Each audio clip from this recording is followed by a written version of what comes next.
guys, I'm having a very small, well, not actually small, but I'm saying um, a class for a certification, for a 3D certification. And so right now I'm screen sharing with you guys. And if you have any questions, feel free to do that. Um, we're gonna wait until like someone would come in, and perhaps gonna see if anyone would interested, and people who are in certification right now, and see if they're available. It's out of the blue kind of thing that I wanted to do on Facebook, I think. So hopefully people will be able to accompany me on this little journey, and if not, we'll begin. One more. That's it. Okay, you guys. So we're gonna begin. So as you can see on my screen, this is part of the course. One of the actually like the fourth class right now for the Towards Healing School, and it's part of the CBTT training course. And with me, Carlton Reviton, Hannah Terrace, and as I mentioned before, this is the CBTT. It stands for Cognitive Behavioral Torah Therapy, and it was this whole concept and of bringing Hashem back into the therapy room was done by Rebbetzin Miriam Shami. And so this class is actually part 3 of this class. You can see the previous class on the YouTube channel in the description of this video to see the link to it. If not, please comment and I'll do that for you. I'll post a link. Oh, apologize here. So it says here, look after your mind, minding our bodies, part 3. This is one of my favorite subjects, which is meditation and guided imagery. And it states here, this is based on Miriam Shami's book, It's Called Reaching New Heights. You can buy it on Amazon if you like. Again, when you comment, if you want to purchase it, please, I'm more than happy to do so, and I post a link to it. It says here, in the writings of the Tanya, the Rebbe points out the necessity, and reward of meditation. The Lubavitcher Rebbe also wants us to understand that meditation is an aid to psychological health and peace of mind. The concept of Tzimtzum. This is one of my favorite concepts. It's a concept that at times is hard for us to wrap around, but once we understand it, it's like a door that opens. Like I mentioned here, in our Neshamot, it opens, and our eyes shine brighter. You can understand a little bit more of Hashem's, who He is, and how we cannot actually understand how His mind works, but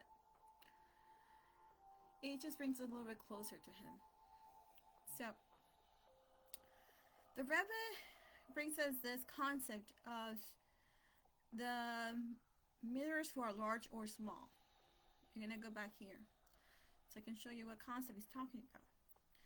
It states that the image reflected in the small mirror represents the object in all its details, except in the diminutive form. The naked eye requires aid to see small objects. The eye of the intellect likewise requires aid to apprehend subtle concepts, namely the power of recognition. It can also be conceived that the act of Tzimtzum has not essentially changed anything except that it has become greatly contracted. As in the example of the small mirror, it is therefore more difficult to see the godliness that is everywhere. As it is before Tzimtzum, and consequently an aid is necessary, namely when it is used, the most effective tool our neshama needs, which is Hewadidu, contemplation. When we contemplate and truly contemplate on who Hashem is, and we contemplate, for example, when we say Modeh Ani, and really contemplate on the words and meditate on those words, and really think about on the beauty of those words, and how deep when Hashem, we say thank you Hashem for letting us bring back my soul one more day, and we think about that, and we think about Hashem's greatness, and how is we try to understand how deep is his love for us, and how big it is his mercy that he let us open our eyes one more day to be able to reach out to him and to be able to get to know him.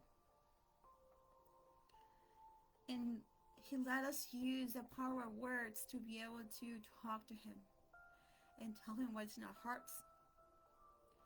And we know, for example, when we go to a friend and where our hearts feel heavy, once we have spoken to our friend, I'm sure you feel the kind of release. But in this, when we ask Hashem, when we contemplate, when we talk to him, it is a release that heals our neshama in so many levels. It brings that peace beyond understanding. It's a whole new, different level of healing. And it is something that our hearts need on a daily basis. It is a healing that does not stop. It is a healing that it just brings that kind of nurturing our mind needs and our body needs, and even if our whole body needs. Because as we know that when we release that stress and we release that kind of pain, the emotional pain that we may have, the emotional pain that brings our, that we may have a moment or just a little stress in our daily lives, any kind of issue, when we give that to Hashem and we see and say, Hashem, I'm trying my best, but I'm looking for your guidance. Let what you want me to do become, your will and my will become one, and open my mind to dwell in the depths of the Torah, so I can find that guidance and therefore find that healing and that answer to this issue that I have. I'll let you handle this. I'll let you open those doors that need to be opened. And when we give that to Hashem, and then we let go of that control, and we give that to him, I can assure you, your stress levels will lower. A whole lot. And just trust him. Just trust that he will do it, because he will. Because when you knock on his door, he will do it. And this will transfer on when if you're going through a teacher certification, either with me or with Rebbetzin Yerushalmi, and then you transfer it on the same kind of trust and concept to your client, then imagine what a great gift you would give this person, his neshama. Let's move on here.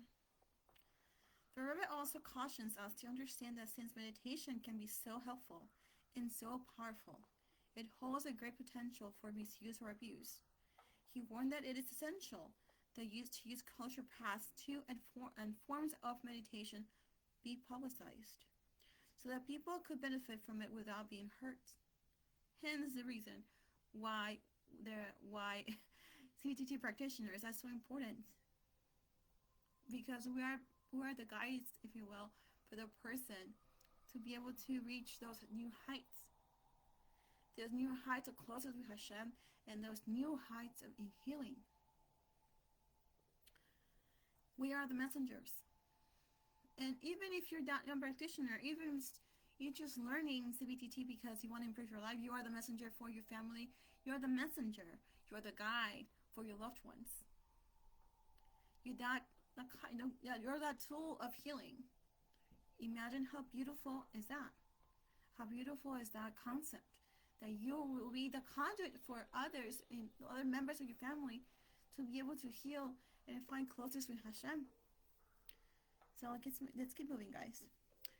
So the Rebbe expands on this issue as follows. There is an issue which is connected with the physical and psychological, I'm sorry for the misspelling over here, health of many Jews that demands attention. It is quite possible that these words will have no effect.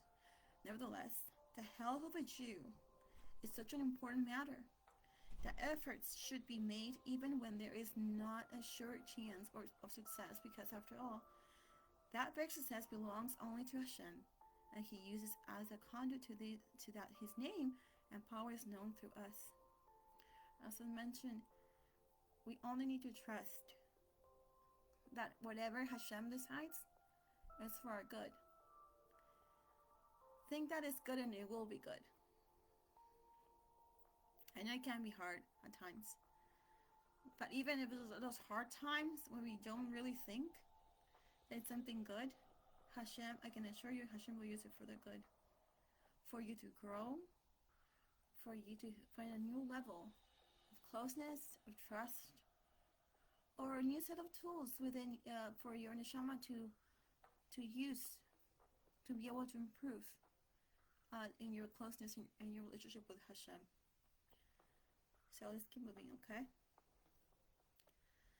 The issue is that the idea of meditation has its roots in the very beginning of our Jewish heritage. The Torah commentaries explain that Abraham and the other patriarchs chose to be shepherds so that they could spend their time in solitude, which enables them to have a more intense relationship by enhancing the moment they meditate on Torah and mitzvahs instead of becoming involved in their daily life dealings inside the cities. The same is true nowadays because there are certain aspects of psychological health and tranquility that can be attained by taking oneself out of contact with the surrounding dealings of everyday life issues that surround our thoughts and emotions in such an intense fashion. And this very issue is that what pulls our neshama away from taking that time inside to spend that quiet time with Hashem, where it is only us and Him. Such moments are invaluable and incredibly special and nurturing for our neshama, and consequently it enhances and strengthens our relationship with Hashem, our spiritual, physical, and emotional health. I want to know this is a temporary time of solitude, because what glory would it be that you spend your time in solitude at all times? How can you be a guide? How can you be that guiding light if you're spending your whole time in solitude? Yes, Hashem wants us to spend that time with Him, so that later on we can share His light with others, and that compassion and that kindness. Those two are such a powerful tools, either as a practitioner, either as the guiding light in your family and with your loved ones and your friends as well. It doesn't mean that you as a guiding light, you don't go through hardships or you don't go through hard processes throughout your life. If anything, those moments that you're learning, things are, if you want to call them tough, those moments does not make you a person who cannot help others. Quite the opposite. It makes you the right tool. You are that conduit because you're able to empathize with the pain and what the other person is going through. And Hashem can use you in a more effective way. Do not think that you're not good enough. Ever. I learned this. I learned this lesson time and again and again. Nobody's perfect. And sometimes we have to remember the lessons we have learned before. We have to relearn them and remember. That's why Torah is so necessary, because it reminds us things that we may already know, but there are times where we're going through such intense emotional turmoils that we forget. And we choose to pull away from Hashem when we should be doing the opposite. And this is a message that if we have the support, if we have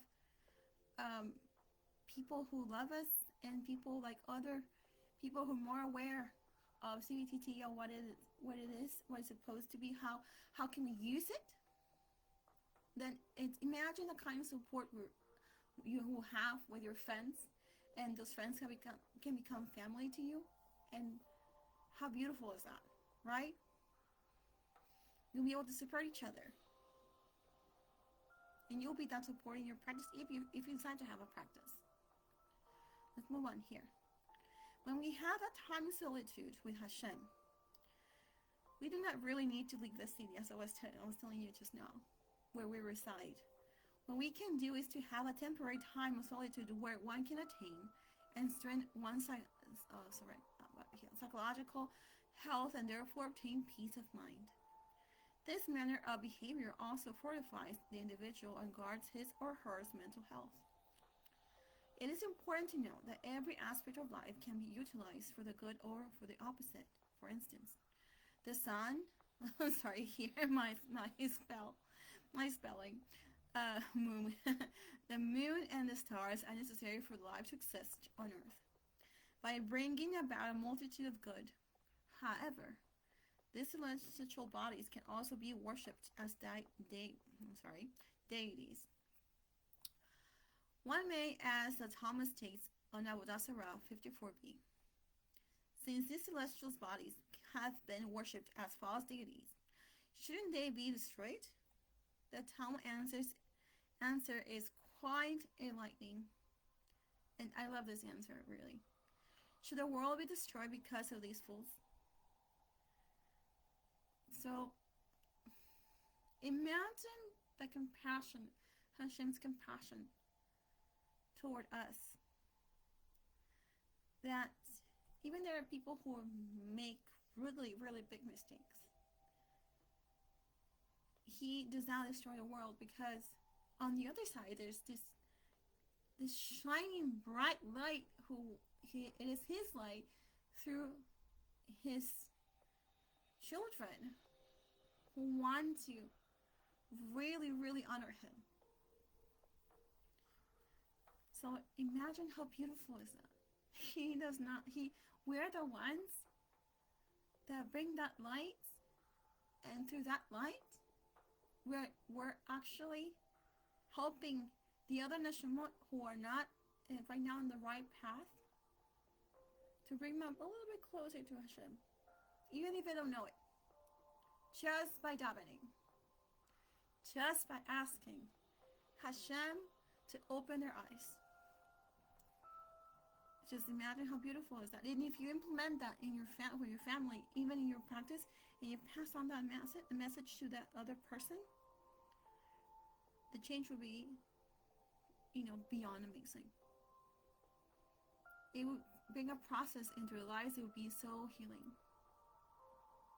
And once they have quote-unquote their formula, it will be like taking a daily healing pill and knowing what to do. Because one of the worst things a human being can go through is not knowing what to do. So, let's keep going, guys. The same principle applies regarding meditation. Though it is essentially a positive practice, meditation can also be used in a destructive manner. There are those who have connected meditation to actually bowing down to an idol or to a man and worshiping it or him, while also offer incense before them, and so on. Since these idolatrous aspects are not publicized, there are those who have not raised their voices in protest. So the Rebbe states that the program must therefore be organized to spread the practice of kosher meditation. And this is CBTT, guys.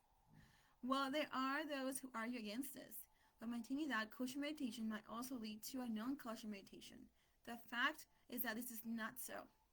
It is the opposite. The spirit of Judaism, and especially opposite the spirit of Judaism, is especially the opposite of the spirit of Hasidus, to withhold assistance, what is my spelling over here, from anyone in need of it. If you want this, guys, if you want this PDF, please comment and I'll send it to you guys through email. PM me your email and I'll send this with all the corrections. So, let's move on, guys. And lastly, the Rebbe wrote, the manner of meditation required by all is that which is part and parcel of one's spiritual service. Thus we find the directive in the Shulchan Aruch that prior to prayer, an individual should meditate on God's greatness and man's significance. This meditation, however, is one that has fixed times prior to prayer and the specific goals in order to calm our nerves. The second, not just to do that, obviously, but the main focus should be on bringing on Shema in our minds and every thought and become one with Hashem, one day at a time. So, let's keep going. The second crucial feature is that the meditation must be based on a kosher idea or Torah concept. For example, Shema Israel. Remember, Shema Israel, Adonai Eloheinu Adonai Echad, Baruch Shekel Malchuto Olam Va'ed. Think about it. Meditate on it. Ponder on it. Even if you have to write it down. Sometimes we need to have something that is written form so we can actually truly meditate on something. And go in depth. So that our minds and our hearts, when we look at something that's written down before us, even if it's just something that we say every time we daven, it will become new to you. So let's keep going. And the concept implied therein, this will lead the individual to a greater awareness of God's greatness and man's unconsequentiality. I wrote it down, and I'm just having a little bit of the tongue being stuck. A meditation is that in keeping with a general meditation preceding prayer. So, lastly, the last thing. It is also important to note that the Rebbe Rashab teaches in Kuntres Hatefillah. I truly urge you to buy this. Find it. And if you can buy it, guys. That developing our Kelly vessel of deep meditative prayer can rectify the negative tendencies of our animal soul. So, I know I sound like a broken record, but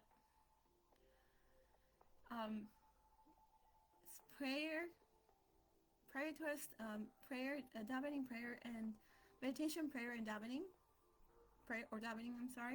and Torah study are the very tools that are so necessary for us to be able to calm down or rectify, like I'm stating over here, the Rebbe Rashab states. It's the only way we can rectify negative tendencies of our animal soul. We can calm it down, if you will. So, the first thing you do is you daven, and right after davening, Torah study, and then you meditate. Those three things. Imagine that. I can assure you, it is life-changing. So, this is it, guys. So, if you have any questions, I'm going to go back here.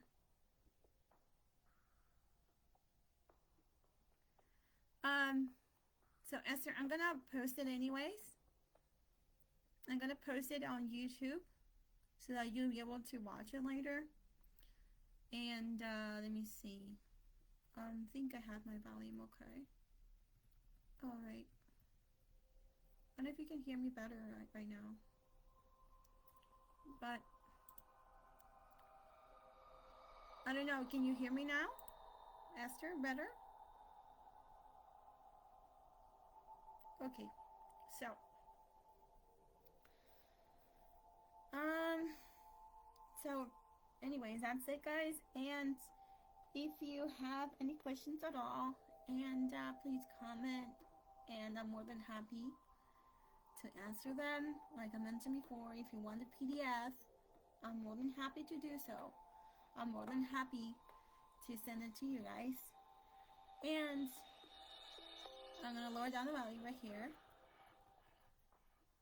So if you want, if you want more information regarding the certification, you can either comment or just PM me. And the reason why I just did a screen share is because I always in my classes, I wanted people to focus really on what I'm saying and not like looking at the person. It's so important to be able to really digest information. So that's about it guys, and that's it. I'm gonna post this on YouTube, okay? Take care y'all. Bye.